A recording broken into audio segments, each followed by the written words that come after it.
Durante décadas, o palco da mais alta corte do país foi cenário de formalidades previsíveis, discursos milimetricamente ensaiados e reverências silenciosas a uma autoridade quase inquestionável.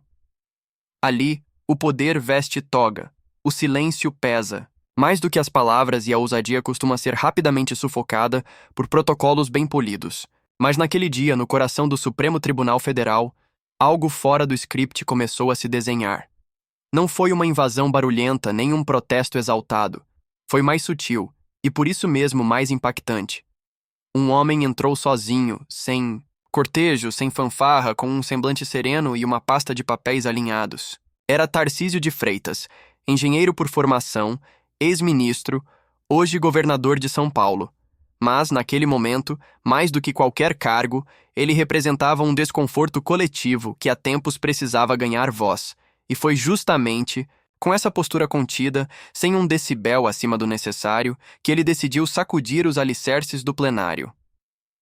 O tema da sessão era sensível: os limites da liberdade de expressão frente ao discurso de ódio. Assunto espinhoso, ainda mais quando debatido sob os olhares de ministros que, cada vez mais, têm acumulado poderes de definir o que pode ou não ser dito. Era uma reunião pensada para seguir o roteiro. Frases polidas, homenagens veladas, defesa da ordem institucional. Mas Tarcísio não estava ali para entregar flores. Sem preâmbulos, sem as tradicionais mesuras, ele foi direto ao ponto, num tom quase clínico. O problema não é o discurso, é quem decide o que pode ser dito. A frase caiu como um raio no salão decorado, cortando o ar rarefeito da pompa com uma precisão quase cirúrgica. Não foi um ataque, tampouco uma provocação, foi uma constatação. Mas quando a verdade chega com calma, ela não permite escudos, ela se infiltra. E assim, o clima do plenário mudou. Sorrisos desapareceram, cadeiras rangeram, e o silêncio que tomou conta do ambiente era de outro tipo: o silêncio do impacto. O primeiro a tentar reagir foi o ministro Cristiano Zanin, que até então mantinha uma expressão diplomática. Pediu a palavra, não como um juiz imparcial, mas como alguém que se sentiu desafiado. A fala foi curta, mas carregada. Pediu que o governador contivesse sua retórica, alegando que o tom não condizia com o respeito devido à corte. Foi claramente uma tentativa de imposição, um lembrete de quem está no topo da hierarquia. Mas Tarcísio não caiu na armadilha. Manteve-se inabalável. Não retrucou, não devolveu no mesmo tom. Apenas assentiu levemente com a cabeça. O gesto era ambíguo. Te ouvi, mas não me curvo. Era uma aula silenciosa de controle emocional e estratégia. Quem o conhece sabe. Quando ele se cala, está apenas preparando o próximo movimento. E assim, o embate simbólico ganhava contornos mais profundos. Não era mais um debate de ideias, mas uma disputa entre duas posturas antagônicas: a autoridade, que exige reverência, e o cidadão, que exige coerência. Minutos depois, o nome de Tarcísio foi novamente chamado para encerrar sua fala. Ele se levantou com a mesma tranquilidade de antes, arrumou os papéis e fez o que poucos imaginavam. Não recuou. Pelo contrário, foi ainda mais direto. Com a voz firme, respeitosa, mas cortante, lançou a frase que definiria o tom daquela sessão. Respeito se conquista com justiça, não com censura. Foi um golpe silencioso, mas devastador. E não ficou por aí. Em sequência, listou casos concretos: decisões judiciais, bloqueios de redes, censuras de parlamentares. Não usou metáforas nem acusações vazias. Usou fatos, datas, documentos. O constrangimento no plenário era visível. Ministros se remexiam nas cadeiras, evitavam o olhar direto. Era difícil rebater, porque ali não havia discurso político. Havia engenharia de argumentos, análise técnica, desconstrução precisa de decisões que, até então, pareciam inquestionáveis.